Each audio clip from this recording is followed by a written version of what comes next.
మానవత్వంతో చెల్లించిన ప్రముఖ కొరియోగ్రాఫర్ జానీ మాస్టర్ గారు పవన్ కళ్యాణ్ గారు ఆదేశాల మేరకు విజయవాడలో ప్రకృతి ఆడిన విజయతాండవ దెబ్బకు విజయవాడలో లోతట్టు ప్రాంతాల ప్రజలను ఆదుకొని వరద సహాయాన్ని అందించడానికి వచ్చిన జానీ మాస్టర్ గారు వారి సతీమణి సుమలత గారు 1000 కుటుంబాలకు పైగా నిత్యావసర సరుకులు, ఆహార పొట్లాలు, పసిపిల్లలకు పాలు పంపిణీ మొదలగు కార్యక్రమాలు చేపట్టారు. జానీ మాస్టర్ అక్కడే ఉండే పరిస్థితులను చూసి చలించిపోయిన జానీ మాస్టర్ ఇక్కడ పరిస్థితులకు వాళ్లకు ఏం కావాలో ఆంధ్రప్రదేశ్ డిప్యూటీ సీఎం పవన్ కళ్యాణ్ గారికి ఇక్కడ పరిస్థితులన్నీ వివరించి జనసేన పార్టీ నుంచి నాయకులు, కార్యకర్తలు, వీర మహిళలు వారి సాయశక్తుల సహాయం అందించేందుకు మేమందరం అండగా ఉంటామని జానీ మాస్టర్ హామీ ఇవ్వడం జరిగింది. ఈ కార్యక్రమంలో నెల్లూరు జిల్లా వీర మహిళా విభాగం నుంచి కృష్ణా పెన్నా రీజనల్ కోఆర్డినేటర్ నాగరత్నం యాదవ్ గారు, అధికార ప్రతినిధి శివపార్వతి గారు, రీజనల్ కోఆర్డినేటర్ రావి సౌజన్య గారు, జిల్లా ప్రధాన కార్యదర్శి గునుకుల కిషోర్ గారు, కావలి వీర మహిళ కందుల లక్ష్మి, కవిత, కావలి నియోజకవర్గం పవన్ కళ్యాణ్ ఫ్యాన్స్ అధ్యక్షుడు ఆలా శ్రీనాథ్, హరీష్, ప్రశాంత్ గౌడ్, హసీనా స్థానికులు పాల్గొన్నారు.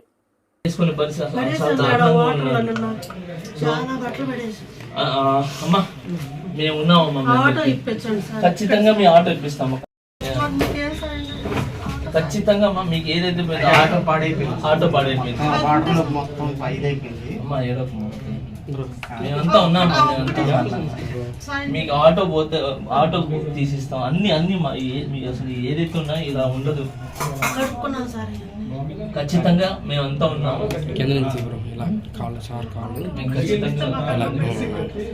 మీకు ఆటో బాగా వస్తుందమ్మా. మీకు ఏం కావాలో అది ఖచ్చితంగా ప్రభుత్వం నుంచి ఖచ్చితంగా మీకు మేము అండంగా ఉంటాం. ఖచ్చితంగా మీకు జరుగుతుంది. ఖచ్చితంగా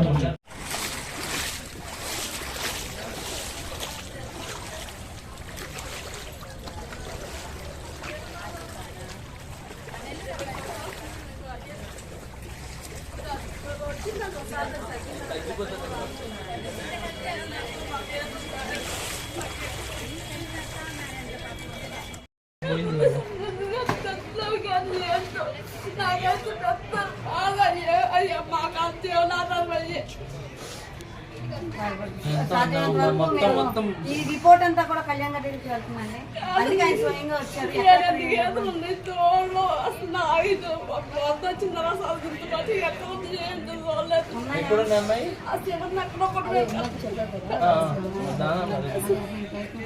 వాటి గురించి ఉన్నాయా పోనీ సేఫ్ గానే? అసలు ఎట్లా ఉంది మీరు వెళ్ళలేదండి. అసలు ఎట్లా ఉంది అసలు వెళ్తాను కూడా ఉండవు బాబు తన్నుకొని అసలు మేము వచ్చిన మేము 20 సంవత్సరాల నుంచి ఉంటున్నాం కానీ వచ్చింది కానీ మాకు అక్కడ ఇప్పుడు ఇంతమంది చూడలేదు. మేమంతా ఉన్నాము, జాగ్రత్తలు తీసుకుంటాము. కళ్యాణ్ గారి దగ్గరికి తీసుకుని అమ్మా. దానికి ఇప్పుడే మాట్లాడమ్మా. ఏమున్నాయని చెప్పి దానా ఆయన తీసుకొని గడ్డి మొత్తం తీసుకుని ఉన్నాయని చెప్పారు కదా. అసలు మీరు చూడలేదండి.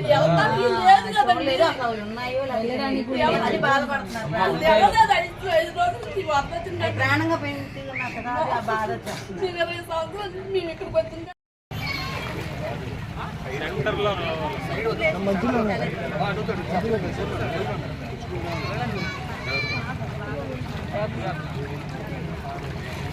ఏంటో రోడ్లేదేంటి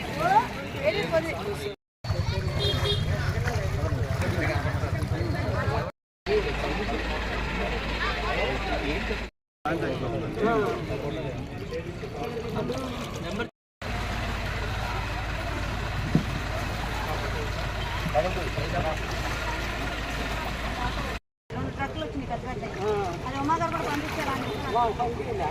25 గేదెలు ఉన్నాయి. 25 వాళ్ళకు 10 ఉన్నాయి. ఆడ 30 50 గేదెలు దాకా ఉన్నాయి. అక్కడ మీరు వాళ్ళు పిలుస్తున్నారు ఎక్కువ ఉందని చెప్పి అది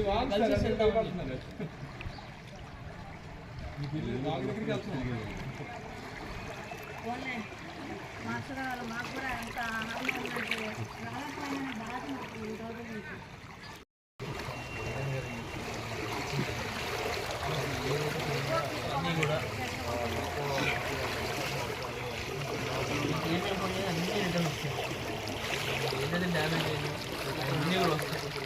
వస్తాయి. బాగుండాలి సార్, బాగుండాలి, మీరు బాగుండాలి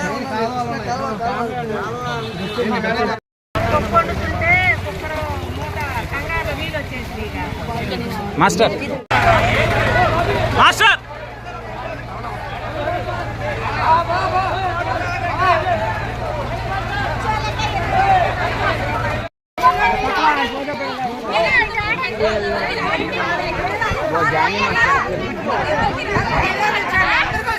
ఏ బాబు, ఏ బాబు, ఇతన్ని రమ్మని చెప్పు పక్కకి. ఇవ్వండి ఇవ్వండి, జానీ మాస్టర్ ఇవ్వండి. మాస్టర్ మాస్టర్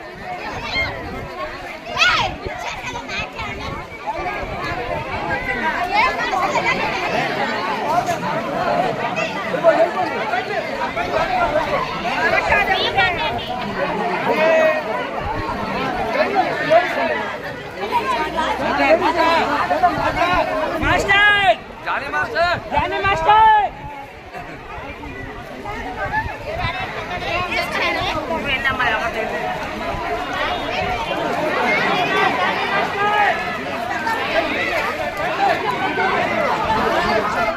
తీసుకుపోయి కళ్యాణ్ గారికి చెప్తున్నావు, మంచిగా జరుగుతుంది.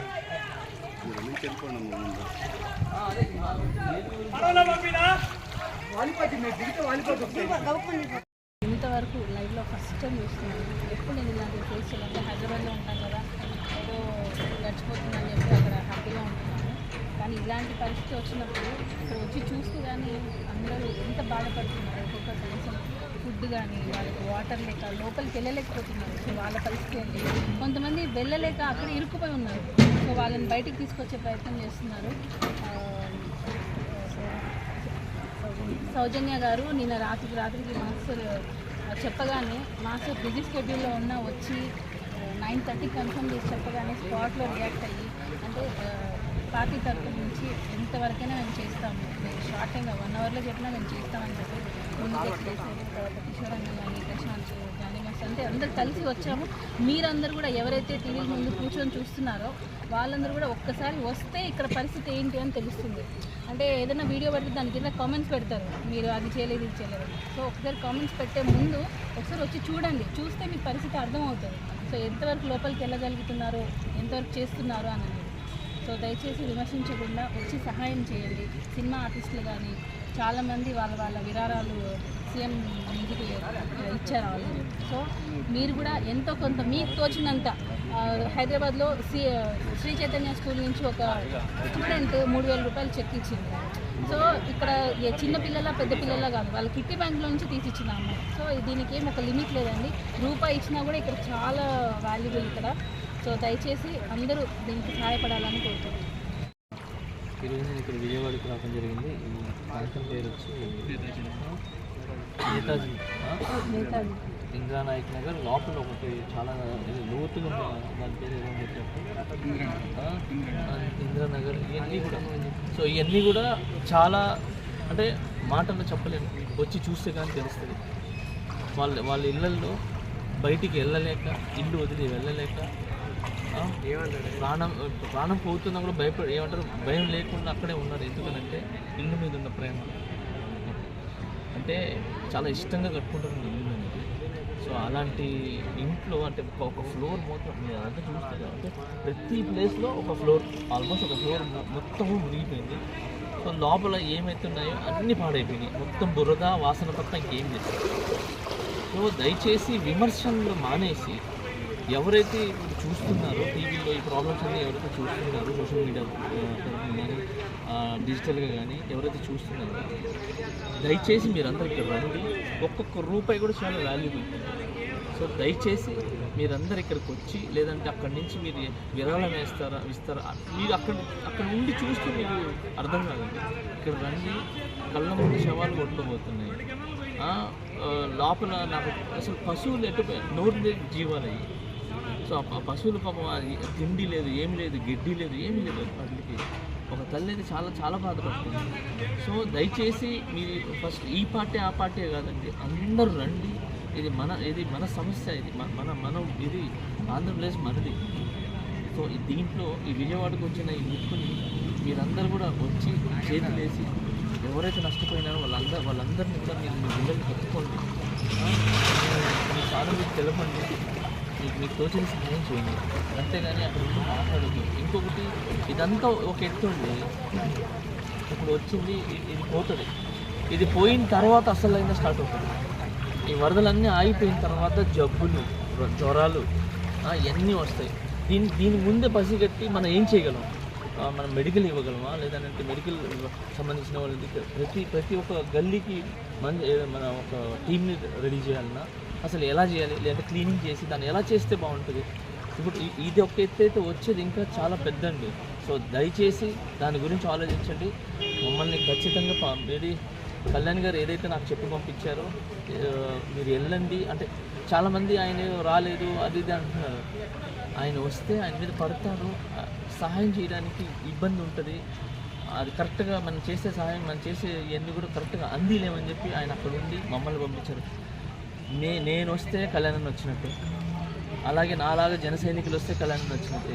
ఇప్పుడే మమ్మల్ని వెళ్ళండి అని అంటే ఈ క్షణానికి 6 లక్షల మంది రెడీగా ఉన్నారు టక్కన వచ్చి ముందుకు రావడానికి. సో ఆయనకి కూడా మా ప్రాణాల మీద కూడా కొంచెం ఆయనకి ఈ గౌరవం ఉంది, ఏమంటారు ప్రేమ ఉంది. దయచేసి అర్థం చేసుకోండి. సో మీరు రండి, వచ్చి ఇవన్నీ కూడా చూసి ఏం సాయం చేద్దామని చేయండి, అంతే తప్ప ఇంకేలేదు. ఇప్పుడు వచ్చే రాబోయే ప్రమాదాన్ని మాత్రం ఖచ్చితంగా అది మెడికల్ రూపంలో కానీ మాట్లాడి చేయాలి. నేను రామ్ చరణ్ సార్తో ఉపాసన మేడం దగ్గర కూడా నేను వాయిస్ పెడతాను, చరణ్తో కూడా మాట్లాడతాను. దీన్ని మెడికల్ పరంగా దీన్ని ఎలా ముందుకు తీసుకొచ్చింది చెప్పి. అండ్ అలాగే చంద్రబాబు నాయుడు గారు కూడా ఇక్కడికి వచ్చి ఆయన ఇక్కడే క్యాంపస్ పెట్టి ప్రతి ఏరియాలో ఆయన బోట్లో తిరగటం అన్నీ జరుగుతుంది. ఆయన పరిశీలిస్తున్నాడు. సో మేమంతా ఉన్నాము, ఖచ్చితంగా మీరు కూడా వచ్చి తలా చేయి చేస్తే మనందరం కూడా వీళ్ళందరినీ కాపాడుకుంటామని చెప్పి ఆశిస్తున్నాను. జై జనసేన.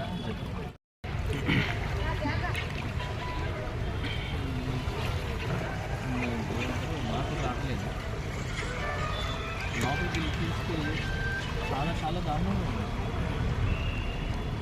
ఇప్పుడు మేము ఏదో నలుగురు వచ్చో లేదంటే మిగతా వాళ్ళు వస్తే సరిపోదు. ఇక్కడ విమర్శలన్నీ పక్కన పెట్టి ఒకరిని విమర్శించడం మానేసి ఇక్కడికి వచ్చి నిలబడి సహాయం చేయండి. ఫుడ్ లేదు చాలా మందికి, అలాగే ఇంట్లో మొత్తం అసలు ఎలా ఉందంటే బురద వాసన చాలా దారుణంగా ఉంది. నాకు నిజంగా నేను ఏం చెప్పాలో నాకు మాట రావట్లేదు. నేను ఒకటైతే చెప్తాను, ఇది ముందుగానే ఆ దేవుడు పసిగట్టి ఇలా వస్తుందని చెప్పి నాకు తెలిసి పవన్ కళ్యాణ్ గారిని ఈ కూటమిని గెలిపించింది అనుకుంటున్నాను. నాకు పవన్ కళ్యాణ్ గారే చెప్పారు. సో ఆయన తెలుసుగా ఆయన ఇక్కడికి వస్తే ఎలా ఉంటుందో మీ అందరికీ తెలుసు. సో ఆయన మీద పడతారు, కరెక్ట్గా సహాయం చేయనివ్వరు, కరెక్ట్గా అందనివ్వరు అనమాట ఏదైనా చేయాలన్నా కూడా. సో అందుకే మమ్మల్ని పంపించారు ఆయన. సో మాలాగే చాలామంది వచ్చారు, జన సైనికులు ఉన్నారు, వీర మహిళలు ఉన్నారు. సో చాలామంది అన్ని ప్లేసెస్లో తిరుగుతున్నారు. వాళ్ళకి ఏమేమి కావాలో మాకు తోచింది, మా వల్లనైంది, మా శక్తికి ఎంతో ఉందో అదే చేస్తున్నాం. సో మేమే కాకుండా ఎవరైతే ఇవన్నీ చూసి పవన్ కళ్యాణ్ గారి ఇంట్లో బయట కూర్చొని ఉన్నారో, ఆయన రాలేదని చెప్పి ఎవరైతే చెప్తున్నారో ఆ విమర్శలను మానేసి మీరందరూ కూడా రండి, వచ్చి ఇక్కడ చూస్తే ఆ బాధ తెలుస్తుంది. చాలా దారుణంగా ఉంది సార్ అది. మీరు ఎలా విమర్శిస్తున్నారో తెలియట్లేదు. అక్కడ లేదు, ఇక్కడ లేదు, ఇలా లేదు అని చెప్పి. అసలు ఫస్ట్ ఆఫ్ ఆల్ గేట్లు అంటున్నారు, గేట్లే లేవు అక్కడ. ఎందుకు అనవసరంగా ఇవన్నీ చెప్పుకుంటున్నారు అందరూ? సో దయచేసి ఇవన్నీ పక్కన పెట్టండి. ఒక పార్టీ అని చూడొద్దు, ఈ పార్టీలు కాదు, అందరూ రండి. చాలా ఇది ఓన్లీ మనుషులే కాదు, పశువులు కూడా పాపం వాళ్ళకి గడ్డి కానీ అసలు వాళ్ళకి మేతే లేదు పాపం. సో ఇవన్నీ కూడా ఇక్కడ ఉన్న స్థానికులు ఎవరైతే మన నాయకులు ఉన్నారో వాళ్ళకి, సో జన సైనికులు కానీ మిగతా వీర మహిళలకి చెప్తున్నాము. మేమందరూ కూడా తీసుకొని వచ్చి ఇక్కడ అందజేయడం జరిగింది. ఇది ఎంత చేసినా తక్కువే. మేము ఇంకొకటి అన్ని రిపోర్ట్స్ రాసుకున్నాము, లోపల ఏమేమి డ్యామేజ్ అయిందో, ఏమేమి జరిగిందో ఇవన్నీ కూడా రాసుకున్నాము. కళ్యాణ్ గారికి చెప్తాం తీసుకుని వెళ్ళి. అండ్ అలానే లోపల వెళ్ళడానికి కూడా లేదు. సో ఈ ప్రభుత్వానికి వీళ్ళందరూ కూడా మేము చెప్తాము, లోపల పైనుంచి ఇవ్వటమా అంటే మేము సగం దూరం వెళ్ళగలిగాము, ఇంకా లోపలికి వెళ్తే లాగేసుకుంటుంది. అండ్ అదే వీధి చివరన ఒక ముసలామె ఉంది. సో లోపలికి మేము వెళ్ళలేకపోయినాము, కానీ ఒక బోట్ అయితే పంపించి ఆమె వస్తూ ఉంటుంది బయటికి, ఆ పెద్ద ఆమెను తీసుకొని బయటికి రావాలి. సో ఇప్పుడు పోయి చెప్తాం, మొత్తం వీళ్ళందరూ చెప్పాను, ఒక బోట్ పంపించి తీసుకుంటే ఇలా చాలామంది లోపల ఇరుక్కుపోయి ఉన్నారు. సో వాళ్ళందరినీ కూడా తీసుకురావాలి. సో మేమంతా కూడా కష్టపడుతూ ముందుకు వచ్చాం, మీరందరూ కూడా రండి. అండ్ మీరు ఏం చేయాలన్నా కూడా మీరు ఎంత పంపించినా కూడా తక్కువ, ఇక్కడ ఎవరు ఏం పంపిస్తారో దగ్గరికి వచ్చి చేయండి అందరూ. సార్ మీకు హృదయం కలిగించిన బాధాకర అంశం ఏమైనా కనపడిందండి? సార్ లోపల మన మామూలుగా ఒక ఇల్లు అనేది మనం చిన్న ఏదైనా చెత్తపడినా ఎదురుపడినా నీట్గా చేసుకుంటాం సార్. అలాంటి లోపలికి వెళ్తే ఏమీ లేవు. అంటే ఫస్ట్ ఫ్లోర్ ఇదంతా ఉందో దాంట్లో మొత్తం బురద వాసన తప్ప ఏమీ లేదు. డబ్బు లేదు, ఇది నగలు ఇవన్నీ పక్కన పెడితే సార్ నాకు బాధాకరం మెయిన్ ఏంటంటే నోరు లేని జీవులు సార్, ఈ పశువులు, మిగతా ఈ జీవులు. సో అవి ఎట్టబోయినాయో తెలియదు. ఒక తల్లి అయితే చాలా మేము ఎలాగో బతికేస్తాము, కానీ నా దూడలు నా ఆవులు ఎక్కడ పోయినాయి అని చెప్పి చాలా దారుణంగా నోరు లేని జీవాలు అయ్యే మా బ్రతుకు అని చెప్పి ఆమె చాలా చాలా బాధపడుతూ ఉంది. సో ఇలాగా నోరు లేని జీవాల గురించి ఒకసారి తలుచుకుంటుంటే చాలా చాలా దారుణంగా ఉంది. అండ్ అలాగే ముందుకు వెళ్తుంటే కళ్ళ ముందే శవాలు వెళ్తున్నాయి. సో అవి ఉండి చూస్తే ఎంత బాధేస్తుంది.